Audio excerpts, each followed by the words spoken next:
Hey there again, folks. Welcome back to my Let's Play of Never7, The End of Infinity. As we continue with the appended story of Yuka. Kure. Man, I went blank. So, last time she was asking us, do we know what the butterfly effect is? Well, we know from last time, but, no. Does the flap of a butterfly's wings in Brazil set off a tornado in Texas? That's the butterfly effect.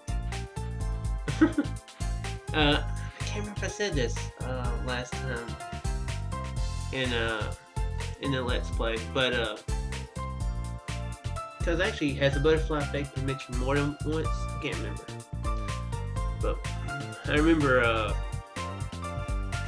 in one of the Doctor Who episodes, I think it's the first one, Martha Jones. No, it wasn't the first one, Martha Jones. It was the second one. Yeah, she was like, so does that mean that if I step by being in the past, if I step on a caterpillar, could I kill an ancestor of mine? And the doctor's like, why would you be stepping on caterpillars for? Or why would you try to step on a caterpillar or something like that? So I thought that was funny. In short, it means a tiny little microscopic change could affect even an enormous phenomenon. It's not like history is immune to the accumulation of small microscopic events, right? So even if we just increase the number of small, trifling changes, it should be possible for reality to take a 180. I see. History will definitely change. And we will change history.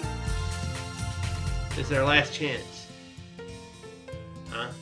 If by any chance the same events occur on this April 6th, and we might never be able to get another chance to break out of this loop again. Isn't that right? When we wake up on the next morning of the 1st, there's no guarantee that we'll have our memories, right? Yeah, that certainly might be the case. Okay. Yeah, that certainly might happen. We'll change history, of course, I agree with you there. That's why I try not to. I keep the charger for the phone thing or whatever is right there. I always try to remember to put it back there so it's not blaring if the phone rings when I record. But either way, if we act selfishly, then it'll all go to nothing. Understand? Yeah. Even though we can repeat things, this is our last chance. So don't pull a stunt like you did last time. Swear it right here, right now. No matter what happens, never go near that shrine again. Got it, I swear it. Promises must definitely be kept. That's what you wrote in your letter. Don't forget this vow, okay? Promises must definitely be kept. Those words are burned into my mind, repeating over and over again. With a serious gaze, I give a slow, deep nod. Then I open my tightly shut mouth. Let's sit together. Let's see the sunrise of April 7th together. And mutter this. You want to know a way that would really make things different? I'm probably horrible for thinking this, but one thing that would make things different is if one of them just went out to the busiest road of the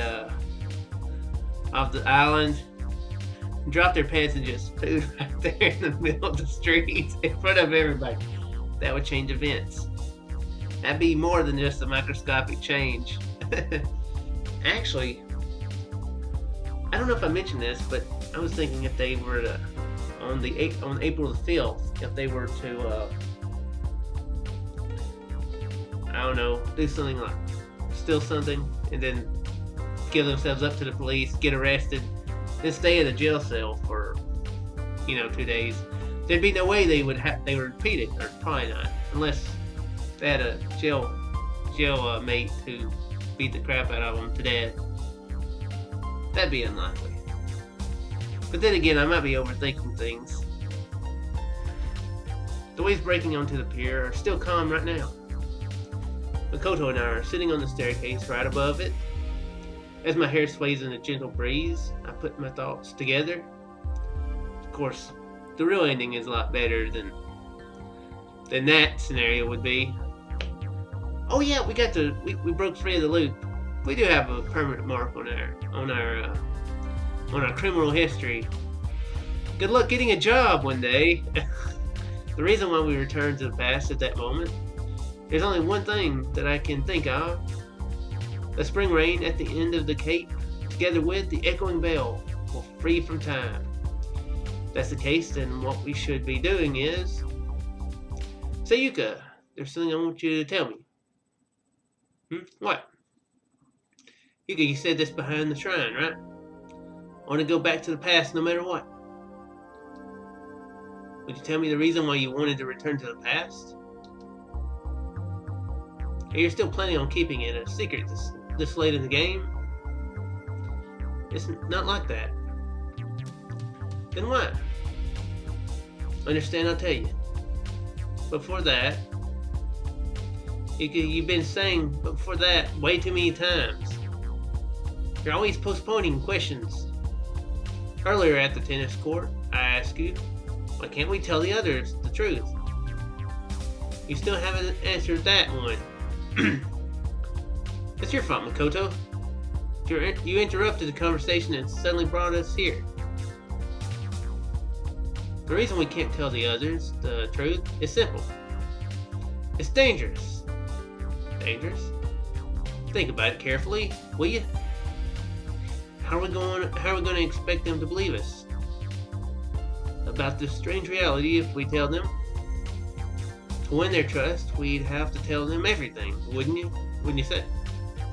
Yeah, that's true. Anything and everything. The time, the place, the circumstances, we'd have to tell them all of that, wouldn't we? I get that much. Now let me ask you this. If you were in the other's position, what would you do? What would you do if someone told you strange stories about time travel and infinite loops? Well, probably wouldn't believe it at first.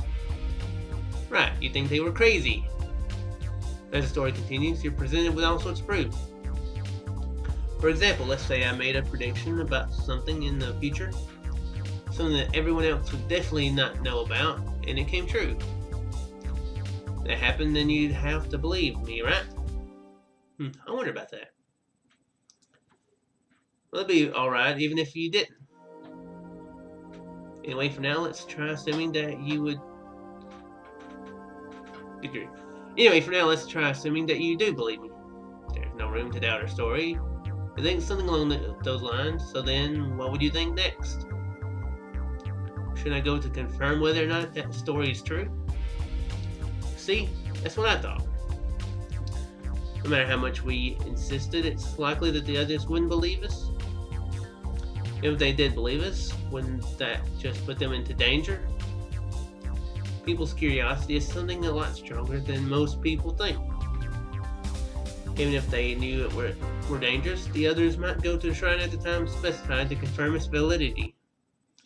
I see, so that's what it is. Excuse me. After all, this is our problem in the first place. I don't want to involve others. Makoto goes silent. Before long... Alright. With an enthusiastic shout, he stands up on the pier. Well then, shall we begin? Got my head in confusion. Let's go, Yuka. He starts to walk away. Geez, don't walk off without saying anything. He did say something. He said, let's go. Where do you plan to go this time? We'll make it. Make what? That's obvious, isn't it? A free world. At that moment, the sea breeze grazes the tip of my nose, containing both the salty aroma and the gentle smell of spring. Ah, that again. Although I say this, I smile and rush over to Makoto. My mind is still full of anxiety. However, if you want to be free, then you mustn't be afraid. Mustn't be afraid.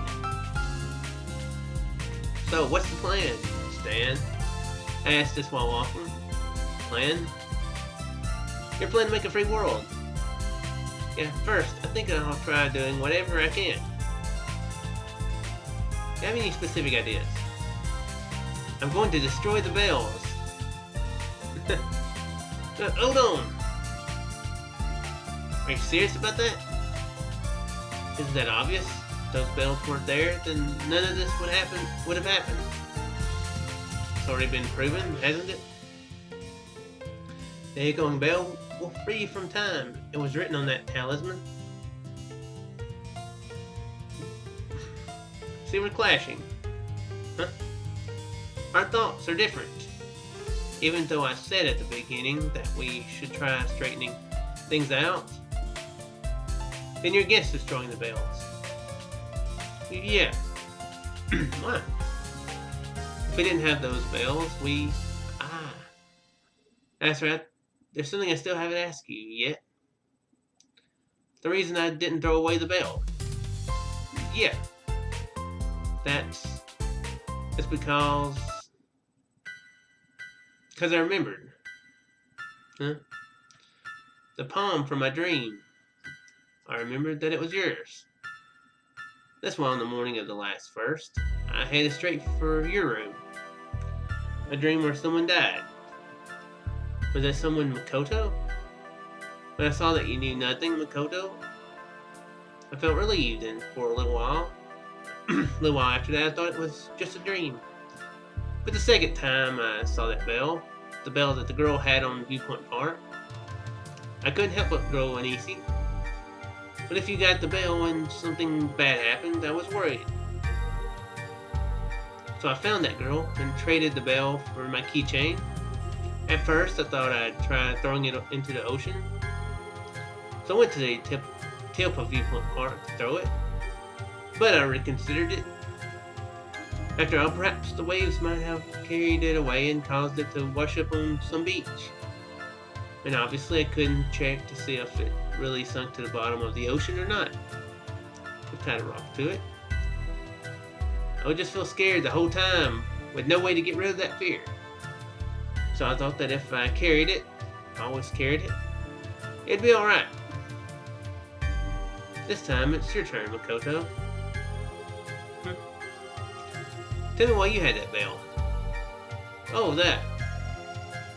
It's a present from Kurumi. This is something Kurumi found on Moon Beach this afternoon. It's very pretty, so she'll give it to you. Makoto had gotten a letter from Kurumi-chan. He tells me the contents of the letter, and that enclosed with the letter was his bell. Well, in short, it seems there were two bells from the beginning. The bell I found on the first and the bell you found on the third were different bells. I threw my bell away on the first, which washed up 2 days later, and that girl picked it up on the evening of the third on the Moon Beach.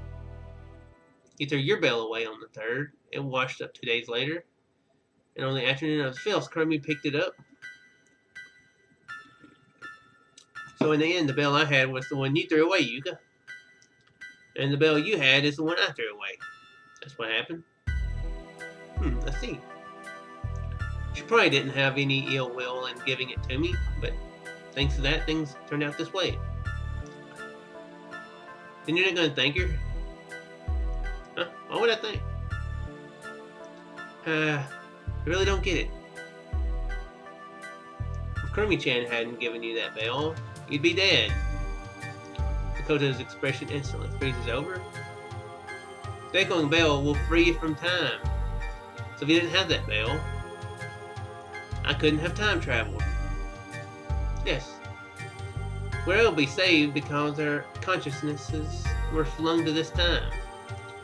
Well, saved might not be the best way to put it, but anyway, if our consciousnesses had stayed at the shrine on the 6th, then all that would have remained of our existences could be our dead physical bodies. In other words, in this flow of time, we're actually still alive, but in the flow of time connected to April 6th, we're dead. That's how it is. It's a bit hard to grasp, so I take it you're confused. I take it that you're confused, Makoto, because you're obviously not as intelligent as I think it's what she's saying. Then try to think about it like this. Let's say there's this long, wide road that's That's a straight line. On that road, there's 7 cars moving. They're neatly lined up side by side. Each car has one driver. Haruka, Saki, Kurumi-chan, Izumi-san, Okiko-kun, me, and you are drivers. This may take Izumi's lessons away from her. I think that'd be a smart thing to do. And far behind those 7 cars are another group of 7 cars, also lined up side by side. Driving those cars are a different Haruka, a different Saki, a different Kurumi-chan, a different version of everyone they're driving those cars ahead. You get me so far? Yeah. Well then, at a certain time, suddenly, you and I have a heart attack or something, die. Our bodies die, but our consciousness don't. Instead, they slip into the bodies of our alternate selves, driving the cars behind the first group. We just continue to travel down the same road we were driving on up until now. So what about the cars traveling in front? Our corpses are still inside, continue to travel down forever.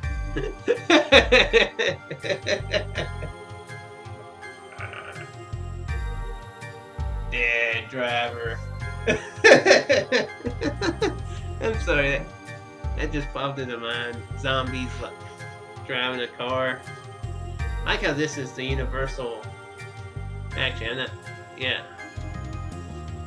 Gotta angle it a little bit more. Or twist it. Zombie drivers. Why have they not made that game yet? Do I need to make that game? Because that game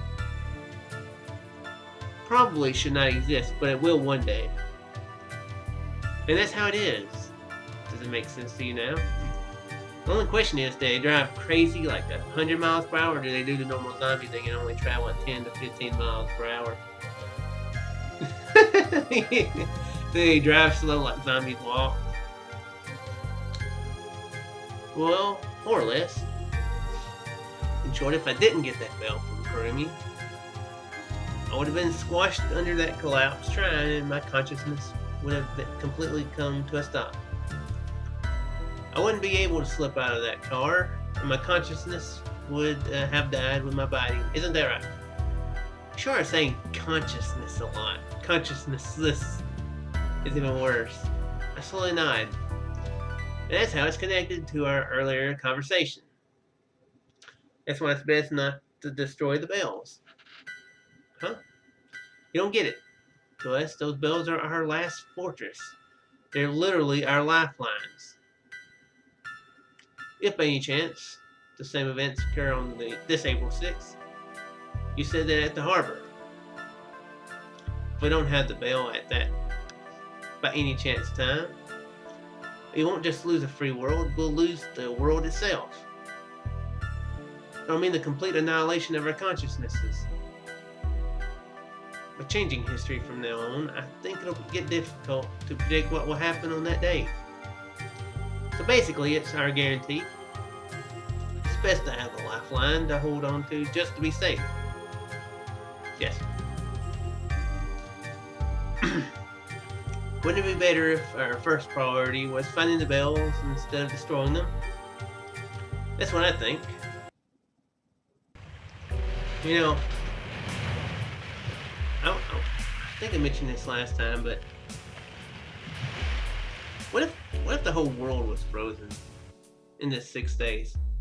Would it almost be kind of noble of them to destroy the bells, to be like, okay, let's let even if we die, let's let the rest of the world move on with like the billions of lives that are frozen right now.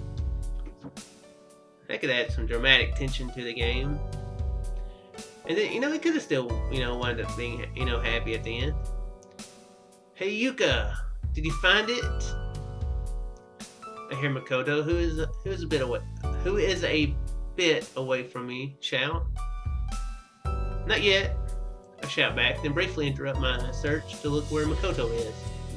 He's turning over some seaweed that has washed up on the sandy beach. Are you sure that it's around here? I'm sure I definitely picked it up from around here. So keep looking. That's not very reliable. It's been almost 6 days since you found it. After all,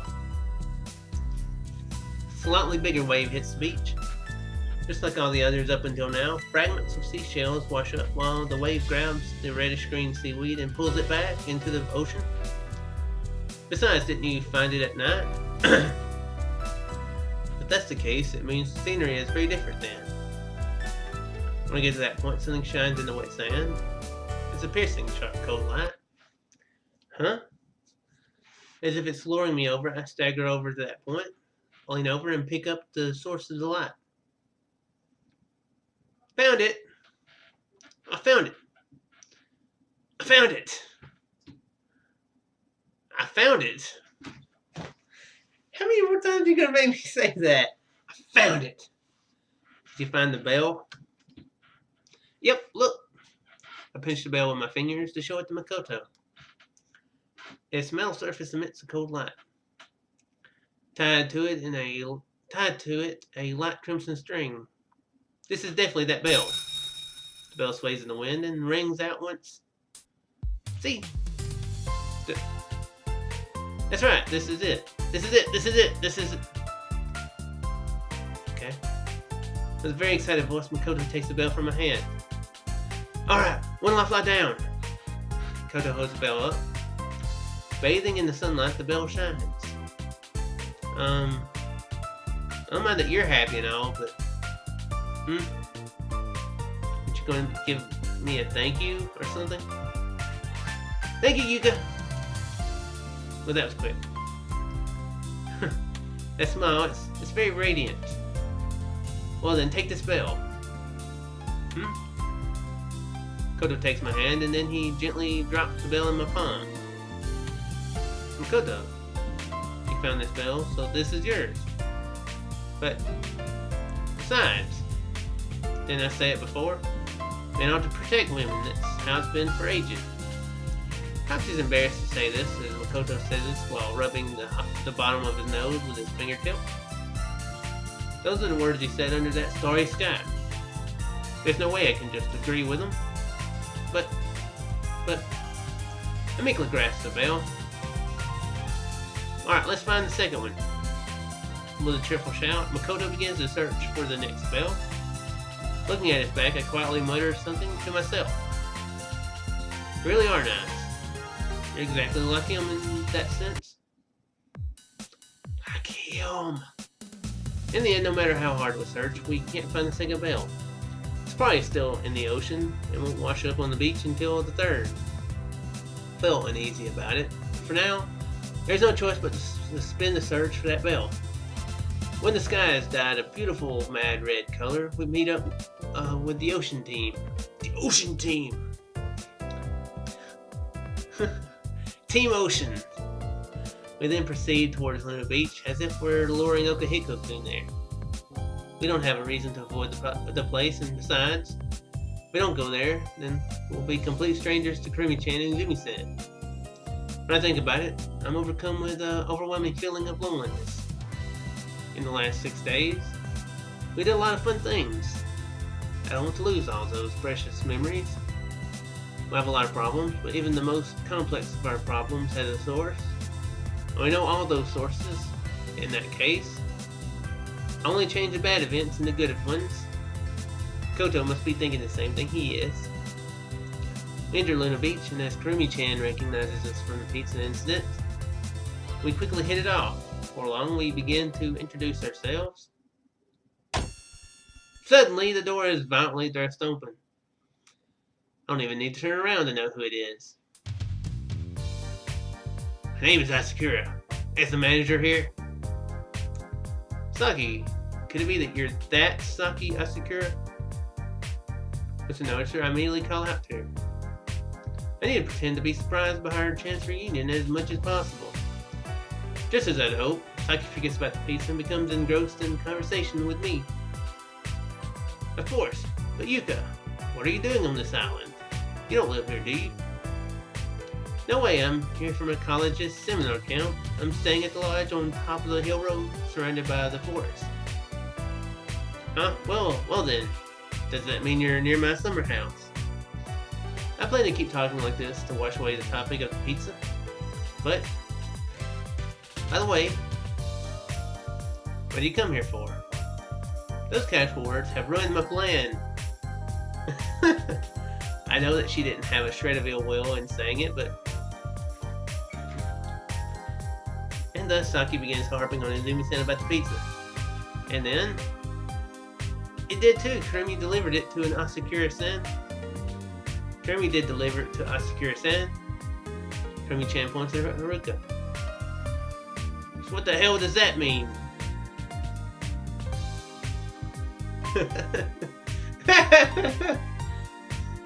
I just had a funny thought. If I were to do voices for this, a Mr. T impression would be actually pretty funny for for Saki to be like, "Beautiful, who gets my pizza? My pizza just for me." The image of their fight from the last third passes by my mind. Just as Saki advances towards Haruka, someone gets between the two of them. Hey, cut it out. It's Makoto. What was that? I'm the one who decided to take the pizza, so it's my fault. Sorry. You know, if you're this angry, you should have just called earlier. What the hell? You don't even know anything. This is why I don't want to talk to you assholes. Anyway, just get the hell out of my way. The one I want to talk to is that girl, not you. I won't move? What's this? Trying to look cool in front of her? After all, that's what all men are like. See, you don't even have a comeback for that. So just get out of my way. Actually, a Mr. T impression would be pretty good for this. Not like her nice moments, but her mean moments, it would be pretty funny, I think. Makoto's mouth is completely shut, unable to bear just standing by and watching anymore. I'd take a step forward, intended to back up Makoto, but at that time, Saki. You're the same as she was back then. What? Huh? Saki is dumbfounded by Makoto's completely unexpected words. The others also look completely lost, unsure of what Makoto's going on with this. Unreasonable, talking down to others, always insisting to have things your own way. There's a girl that I knew who was just like that. You should loosen up more. That tiresome way of life doesn't suit you. Now you know that girl. Is he talking about Yuka? Saki firmly stares at Makoto's face. Could she be measuring the true meaning of his words? This feels strange. This feels very strange. Have I seen this exchange before? The shop's interior is devoid of conversation. Calming music flows from the jukebox and reaches our ears. Well, that's nice. Hey, everyone. In the slight tense atmosphere, Izumi-san speaks up. Everyone's gazes converge on Izumi-san. Why don't y'all even me tonight? But what? Feels like the atmosphere is instantly stiffened. That is one tough thing about this. Reading it all. Without out of place, cheerful tone, and that incomprehensible proposal. No one is sure just how exactly to react. Oni-chan, what are you saying at a time like this? Well, Yuka-chan and Saki-chan have finally reunited, so we should celebrate. I want them to consider it my apology for the pizza. But and besides, didn't they used to say this in the past? Anger is proof of an empty stomach.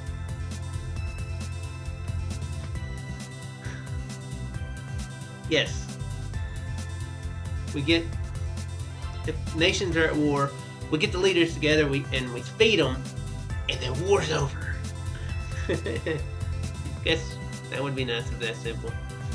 Thanks to Izumi-san's splendid mediation, that stormy atmosphere has been vanquished. In the end, we decide to agree to Izumi-san's plan to treat us to dinner. Of course, if there were such a plan, Yuka would be the one to end it, though. She'd get like every nation at war, even one's not involved in it. By the way, Izumi-san, why do you have to eat here? Let's see. A paella and Italian salad, as well as pumpkin soup. Wait, Makoto. Of course, it's to tell him to keep his mouth shut right now. However, it doesn't change the fact that they're out of rice, so either way, they have to go shopping. If that's the case, then what if I go buy some? Just then? Did this happen? Can't remember. I'm coming too. Saki says this and quietly stands up. What? Everyone simultaneously turns their gazes towards Saki. Makoto and I do the same. We stare at Saki dumbfounded. A derisive smile appears on Saki's face. Trunk, got a problem with me coming along? No, not really. Then it's fine, isn't it? Shall we go? Yeah. Saki grabs Makoto's arm and drags him towards the exit. Makoto faces her with a bewildered gaze. Tilt my head, also confused about what's going on. Just before Saki opens the shop doors, our eyes meet. The look in her eyes gives me the impression that she's deep in thought. That time I feel something unpleasant rising in my chest. I don't really know what it is, but just that it's something unpleasant. I was actually going to try to get to to kind of a choice, but I'm going to go ahead and end it here. This is the choiceless episode. I do hope you folks enjoyed. When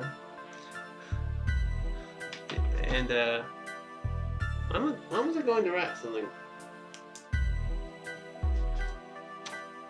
Now I'll look on it and see what it is. But anyway, yeah, if folks enjoyed, nice shots. See you in the next one. Very well there, folks.